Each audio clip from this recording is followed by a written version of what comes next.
Hello friend, welcome to my YouTube channel Spandan pathology. मैं doctor Nirmal आपके सामने आ गया हूँ एक नए टॉपिक पर डिस्कस करने के लिए। आज का जो हमारा टॉपिक है जिसके ऊपर हम डिस्कस करेंगे उस टॉपिक का नाम है सिम्टम्स ऑफ मलेरिया या फिर मलेरियल सिम्टम्स। मतलब मलेरिया के लक्षण क्या होते हैं, अगर किसी को मलेरिया हुआ है तो उसमें क्या क्या लक्षण होते हैं, या फिर मलेरिया हुआ है तो हमें क्या क्या लक्षण देखने को मिलेंगे, कौन कौन से लक्षण के आधार पे हम मलेरिया को पहचानेंगे, इसके ऊपर हम लोग आज बात करने वाले हैं। ओके, तो हमारा टॉपिक का नाम है सिम्टम्स ऑफ मलेरिया या फिर malarial symptoms. Okay, first, adults with malaria tend to experience chills and fever, classically in periodic intense bouts lasting around 6 hours or followed by a period of sweating and fever relief as well as headache, fatigue, abdominal discomfort and muscles pain. Okay, मतलब क्या है कि malaria से पीड़ित adult में या फिर व्यक्ति में या वयस्क में बोल सकते हैं। तो मलेरिया से पीड़ित वयस्क में या व्यक्ति में आपको ठंड लगना और बुखार का अनुभव होता है। इतना तक तो हमें सबको मालूम है कि मलेरिया में ठंड लगना और बुखार आना यह सब कॉमन ही है। तो यही बता रहा है कि मलेरिया से पीड़ित एडल्ट्स में बुखार लगना, ठंड लगना का अनुभव होता है।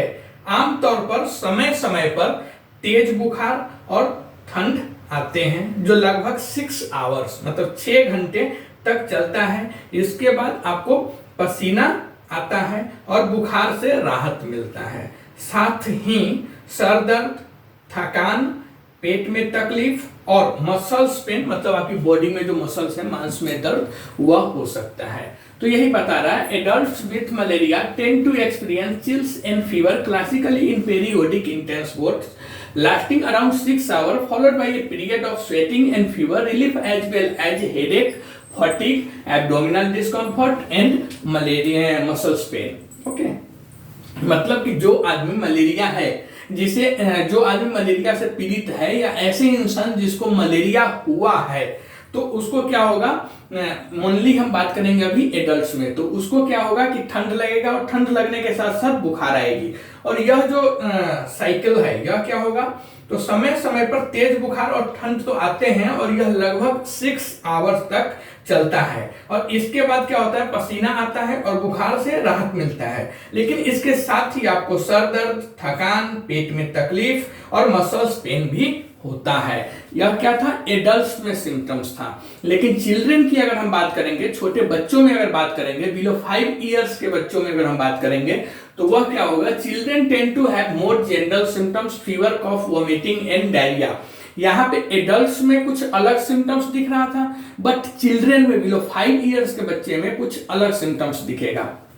तो उसमें क्या दिखेगा, तो children tend to have more general symptoms मतलब सामान्य सिम्टम्स, सामान्य लक्षण, fever, cough, vomiting and diarrhoea. मतलब क्या है कि छोटे बच्चों में या बच्चों में अधिक सामान्य मतलब जनरल लक्षण ज्यादा दिखते हैं। और इसमें जनरल लक्षण में क्या होगा, तो मलेरिया वाले बच्चे में आपको बुखार, खांसी, उल्टी, दस्त, डायरिया जिसे बोलते हैं, यह सब आपको देखने को मिलेगा। बट एडल्ट्स में कुछ अलग लक्षण दिख रहे थे, अलग सिम्टम्स दिख रहे थे। बट छोटे बच्चे में इसमें क्या होता है, डस्ट, डायरिया या फिर कफ, फीवर है, ये सब आपको दिखाई देगा। Okay, common to all malaria species are similar to flu like symptoms.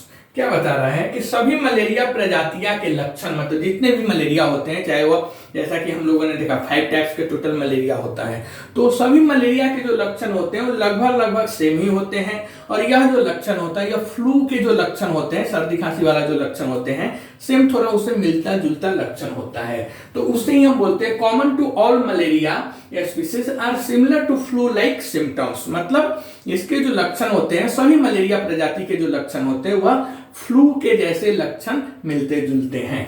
And other conditions such as sepsis, gastroenteritis and viral disease. मतलब sepsis, gastroenteritis and viral disease मतलब जिसे हम बोलते हैं ना, वायरस हो गया हुआ है, वायरल फीवर हो गया है, तो वायरल डिजीज जैसी लक्षणों से मिलती जुलती भी हो सकती है। द प्रेजेंटेशन में include headache, fever, shivering, joint pain, vomiting, haemolytic anaemia, jaundice, haemoglobin in the urine, retinal damage and conversion, ये भी है। मतलब जो sepsis, gastroenteritis and viral disease के जो लक्षण होते हैं सेम ऐसा भी लक्षण मलेरिया में देखने को मिलता है, जिसमें आप देखेंगे कि आपको सर दर्द भी हो सकता है, बुखार भी हो सकता है, बुखार के साथ साथ शिवरिंग मतलब कपकपी वाली जो बुखार ठंड होती है वह भी हो सकती है। तो यह गैस्ट्रोएंटेराइटिस में भी ये सब देखने को मिलता है। सेप्सिस या वायरल डिजीज जिसे वायरल हुआ है उसमें भी ऐसा लक्षण देखने को मिलेंगे, बट ये मलेरिया में भी होते हैं। तो यही बता रहा है कि other condition such as sepsis, gastroenteritis and viral disease, तो इसमें जो प्रेजेंट होगा ये तीनों डिजीज में जो प्रेजेंटेशन होता है सेम मलेरिया में भी यही प्रेजेंटेशन होगा। लाइक एज क्या क्या, तो सर दर्द, बुखार, कपकपी वाली ठंड, जोरों का दर्द, उल्टी, हेमोलाइटिक एनीमिया, फिर जॉन्डिस, जॉन्डिस मतलब होता है पीलिया जिसे मराठी में काविल बोलते हैं, तो पीलिया होता है। फिर उसके बाद आपके जो मूत्र होंगे, यूरिन होंगे, पेशाब होंगे, उसमें ब्लड, हीमोग्लोबिन बोल सकते हैं, हीमोग्लोबिन रहेगा। या फिर आपका रेटिनल डैमेज, रेटिनल डैमेज का मतलब है कि आंख की जो रेटिना है वह भी डैमेज हो सकता है इत्यादि। यह सब जो होते हैं इस टाइप के आपको लक्षण सीवियर मलेरिया में देखने को मिलेंगे। Okay, the classic symptoms of malaria is paroxysm. Paroxysm का मतलब क्या होता है? ओके, तो मलेरिया का जो साइक्लिक क्लासिक लक्षण होते हैं वो पेरोक्सिम होता है। पेरोक्सिम का मतलब होता है कि a cyclic occurrence of sudden coldness followed by shivering and then fever and sweating occurring every 2 days, जिसे हम टर्शियल फीवर भी बोलते हैं, in P vivax and P O वाले इन्फेक्शन। ओके, तो मलेरिया का क्लासिक लक्षण, okay, the classic symptoms of malaria is paroxysm. तो इसका मतलब है कि मलेरिया का जो क्लासिक लक्षण होते हैं वह पेरोक्सिम होते हैं। पेरोक्सिम में क्या होता है? पेरोक्सिम का मतलब क्या है? यहाँ पे बहुत सारे स्टूडेंट कंफ्यूज हो जाते हैं कि पेरोक्सिम का मतलब क्या है। ये जो वर्ड है इसका व्हाट इज पेरोक्सिम? तो पेरोक्सिम का मतलब क्या है कि अचानक ठंड लगने की एक चक्रीय घटना, चक्रीय घटना को हम बोलेंगे साइक्लिक ऑकरेंस। ओके, तो मलेरिया का क्लासिक लक्षण क्या है? पेरोक्सिम है। पेरोक्सिम क्या होता है? तो अचानक ठंड लगने की एक चक्रीय घटना जिसके बाद कपकपी पहले क्या होता है? अचानक ठंड लगता है जो एक चक्र की तरह घूमता रहता है, तो ऐसा चक्रीय घटना जिसके बाद कपकपी, फिर बुखार और फिर पसीना आना, इसको हम पेरोक्सिम बोल सकते हैं या साइक्लिक ऑकरेंस भी बोल सकते हैं। Okay, P vivax and P O वाले इन्फेक्शन में हर 2 दिन के बाद ऐसा देखने को मिलता है। यह याद रखिए कि हर 1-2 दिन के बाद अगर ऐसा घटना आ रहा है, कैसा? तो साइक्लिक ऑकरेंस। साइक्लिक ऑकरेंस का मतलब है कि अचानक ठंड लगने की एक साइक्लिक ऑकरेंस मतलब चक्रीय घटना, और फिर उसके बाद कपकपी आना, कपकपी वाली ठंड आना, फिर बुखार आना, फिर पसीना आना, फिर बुखार से राहत आना। तो यह जो घटना है यह मोस्टली पी वाइवेक्स और पी ओ वाले जो टाइप के मलेरिया स्पीसीज है उसमें देखने को आपको ऐसा मिलेंगे। और एक और क्वेश्चन आता है कि टर्शियन फीवर किसे बोलते हैं? तो टर्शियन फीवर में क्या होता है कि टर्शियन फीवर भी यही होता है, P vivax and P O वाले इन्फेक्शन में हर 2 दिन के बाद आपको ऐसा साइक्लिक फीवर देखने को मिलता है जिसे टर्शियन फीवर कहते हैं। हर 1-2 दिन के बाद आपको अगर फीवर आ रहा है, ठंडी लग रही है, कपकपी वाली ठंड हो रही है, पसीना आ रहा है, बुखार से राहत हो रही है, फिर 2 दिन के बाद बुखार आ रहा है, तो हर 1-2 दिन के बाद जो साइकिल घूमती रहती है फीवर का उसे हम टर्शियन फीवर बोलते हैं। एंड एवरी 3 डेज को बोलते हैं क्वार्टन फीवर। 2 टाइप के फीवर मलेरिया में देखने को मिलता है, एक होता है टर्शियन फीवर और दूसरा होता है क्वार्टन फीवर। तो टर्शियन फीवर तो पी वाइवेक्स और पी ओ वाले में होता है, जो हर 1-2 दिन के बाद बुखार आता है, अचानक ठंड लगती है, ठंड लगने के बाद कपकपी वाली ठंड होती है मेनली, और उसके बाद क्या होता है कपकपी वाली ठंड लगने के बाद फिर बुखार आएगा, बुखार आने के बाद फिर आपको पसीना आएगा, फिर आपको बुखार से थोड़ी राहत मिलेगी, तो उसे हम टर्शियन फीवर बोलेंगे। और यह कंडीशन पी वाइवेक्स और पी ओ वाले में हमें देखने को मिलता है। बट जो क्वार्टन फीवर होता है, तो क्वार्टन मतलब होता है 3, क्वार्टर का मतलब होता है 3, तो यहाँ पे हम देख रहे हैं क्वार्टन फीवर, तो उसमें टर्शियन में 2 दिन के बाद फीवर आ रहे थे, बट क्वार्टन फीवर में 3 दिन के बाद फीवर आएगा। तो and every 3 days that is called as quartan fever for P malariae and P falciparum, मतलब infection can cause recurrent fever every 36 to 48 hours. Okay, P malariae में हर 3 दिन में ऐसा सिम्टम्स आपको देखने को मिलेगा। पी मलेरियाई याद रखिए, पी मलेरियाई जो मलेरिया के स्पीसीज है उसमें आपको हर एक 3 दिन के बाद जो फीवर आएगा उसे हम क्वार्टर फीवर बोलेंगे। और यह क्वार्टर फीवर किस में देखने को मिलता है, तो यह पी मलेरियाई में देखने को मिलता है। यह क्वेश्चन बार बार आता है। टर्शियन फीवर किस में दिखता है, तो टर्शियन फीवर आपको पी वाइवेक्स एंड पी ओवाले जो स्पीसीज मलेरिया है उसमें आपको टर्शियन फीवर देखने को मिलेंगे। क्वार्टर फीवर, तो quarter fever mainly P malaria जो मलेरिया की प्रजाति होती है उसमें आपको देखने को मिलेगा। पी मलेरियाई में हर 3 दिन में ऐसा सिम्टम्स आपको देखने को मिलता है जिसे हम क्वार्टर फीवर कहते हैं। और P falciparum infection her 36 to 48, याद रखिए 3 से 4 दिन, 36 to 48 आवर्स में आवर्ती बुखार या लगभग निरंतर बुखार पैदा कर सकता है, याद रखिएगा। Okay, and P falciparum infection can cause recurrent fever every 36 to 48 hours. तो याद रखिए पी वाइवेक्स और पीओ वाले का जो बुखार का साइक्लिक है वह कितना है, तो 2 दिन का मतलब होता है टर्शियन फीवर। 3 दिन कौन सा है, तो 3 दिन फीवर का जो साइकिल है वह है पी मलेरियाई में। और जो पी फैल्सिपेरम होता है, तो पी फैल्सिपेरम में क्या है कि हर एक 36 to 48 आवर्स के बाद बुखार आना या फिर निरंतर बुखार भी रह सकता है इसमें। Okay, symptoms typically begin 10 to 15 days after the initial mosquito bites but can occur as late as several months after infection with some P vivax strains. मतलब क्या है कि लक्षण आमतौर पर मच्छर के काटने के 10 से 15 दिन के बाद आपको दिखाई देगा, बट कुछ पी वाइवेक्स स्ट्रेन्स कुछ महीनों के बाद भी आपको बॉडी में दिखाई दे सकता है। तो याद रखिए कि मच्छर अगर हमें अभी तुरंत मादा एनोफिलीज मच्छर अगर काटता है तो तुरंत हमें मलेरिया नहीं होगा। यह जो मलेरिया का लक्षण है वो मच्छर के काटने के 10 से 15 दिन के बाद हमारी बॉडी में मलेरिया के लक्षण दिखाई देना चालू होगा। यह भी क्वेश्चन एमसीक्यू में आता है, तो इसको भी आप याद रखिए कि जो मलेरिया के लक्षण कितने दिन के बाद दिखाई देते हैं, तो मलेरिया के जो लक्षण है वह हमारी बॉडी में 10 से 15 दिन के बाद दिखाई देता है मच्छर के काटने के बाद। ओके, तो लक्षण आमतौर पर मच्छर के काटने के 10 से 15 दिन के बाद हमारी बॉडी में दिखाई देती है, बट कुछ पी वाइवेक्स के स्ट्रेन्स होते हैं, कुछ टाइप्स के जो पी वाइवेक्स के स्ट्रेन्स हैं वो आपको कई महीनों के बाद भी आपके बॉडी में वो अपना लक्षण दिखाई दे सकते हैं। Okay, several malaria usually caused by P falciparum. ये तो आपको हम बता दिए थे, जो सीवियर मलेरिया होता है, गंभीर मलेरिया होता है, या सबसे डेंजरस मलेरिया कौन सा होता है, तो ये आपको हम बता चुके हैं कि पी फैल्सिपेरम है। सेम यहाँ पे यही है कि severe malaria is usually caused by P falciparum. तो जो गंभीर मलेरिया होता है वह पी फैल्सिपेरम के कारण होता है।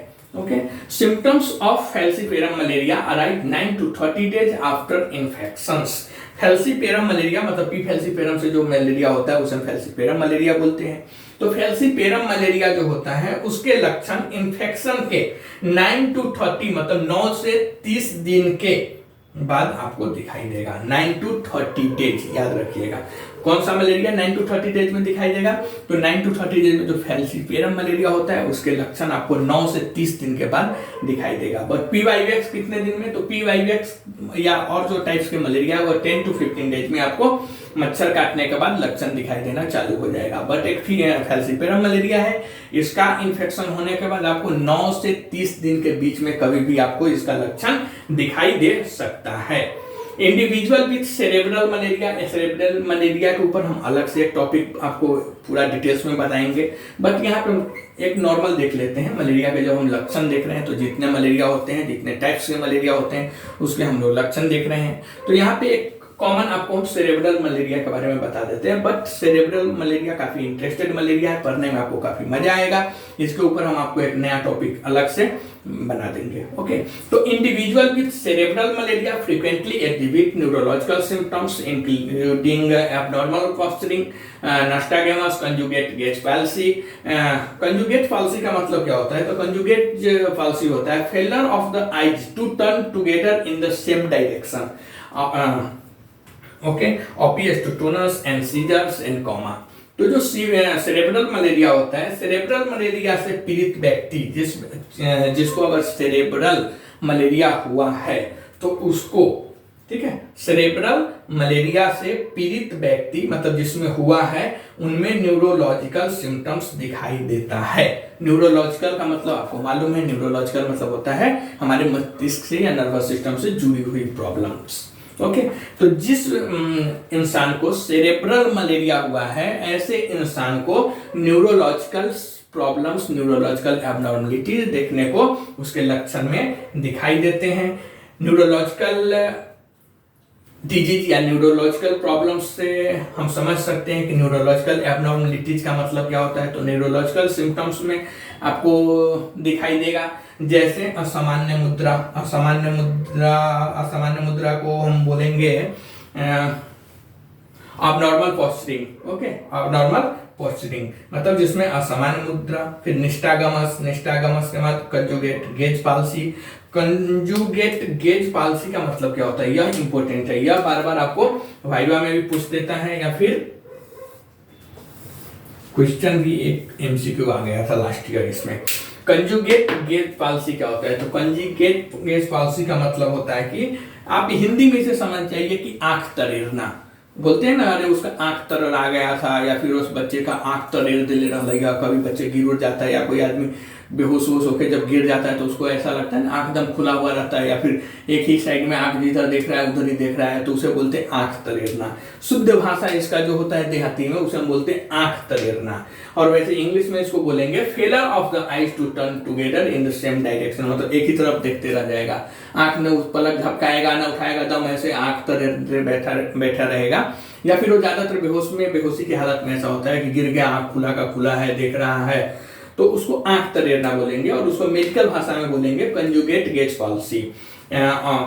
तो कंजुगेट गेज पॉलिसी जो होता है जिसे हम हिंदी में शुद्ध भाषा में आपको आंख तरेरना समझ जाइए, ठीक है। फिर ओपिस्टोटोनस या दौरा या फिर आपको सेरेब्रल मलेरिया से पेशेंट्स कॉमा में भी जा सकते हैं, मतलब बेहोश में नहीं रहेंगे, कॉमा में बिल्कुल उनको कुछ शुद्ध बुद्ध नहीं रहेगा, पूरा कॉमा में आराम से चले जाएंगे, उनको कुछ समझ में नहीं आता है।